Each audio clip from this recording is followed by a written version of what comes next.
নাজিরপুর উপজেলার প্রাণী সম্পদ প্রদর্শনী 2025-এর আপনাদের দেখেন এই অস্ট্রেলে কিন্তু একটা ঘোড়া আসছে।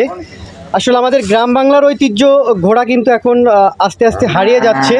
তো আমাদের এই দেখেন এই ঘোড়াটা কিন্তু আমাদের গ্রামে এখনো আমার এক কাকা আপনার নামটা কি? মানোয়ার। মানোয়ার কাকা কিন্তু এখনো সেই গ্রাম বাংলার ঐতিহ্য ঘোড়া কিন্তু ধরে রেখেছেন। আর এই আমাদের ইউনিয়নে না, শাঁখারীঘাট ইউনিয়নে আমাদের মানোয়ার কাকা শৌখিনভাবে ঘোড়া পুষতেছে। আর ঘোড়া পোষা কিন্তু আসলে শৌখিন কাজ, কারণ এই ঘোড়া থেকে কিন্তু আপনি চাইলেই আপনি লক্ষ লক্ষ টাকা ইনকাম করতে পারবেন না, কিন্তু শখের বসে আমার কাকা মানোয়ার হোসেন তিনি ঘোড়া পুষতেছেন। দেখেন ঘোড়াকে কিন্তু খাবার দিচ্ছে।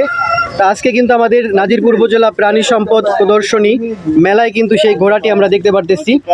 আর দর্শক কিন্তু অনেক উপকৃত হয়েছে, অনেক ভিড় দেখেন, দর্শকদের কিন্তু অনেক ভিড়, সবাই আসছে এই ঘোড়া দেখার জন্য।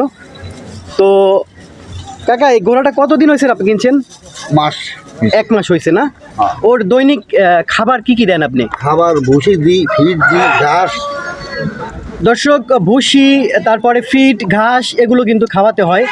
আর চাইলেই কিন্তু ঘোড়া থেকে আপনি ওই যে মনে করেন দুধ বিক্রি করে লাভবান হতে পারবে না, কিন্তু শখের বসে কিন্তু আমার কাকা নিজের পকেটে টাকা খরচ করে এই ঘোড়াটা পুষতেছে আর গ্রাম বাংলার ঐতিহ্য ধরে রাখার জন্য। যাই হোক, আপনারা অবশ্যই ভিডিওটা শেয়ার করে সব জায়গায় ছড়িয়ে দিবেন, সবাইকে দেখার সুযোগ করে দিবেন। ধন্যবাদ আপনাদের সবাইকে।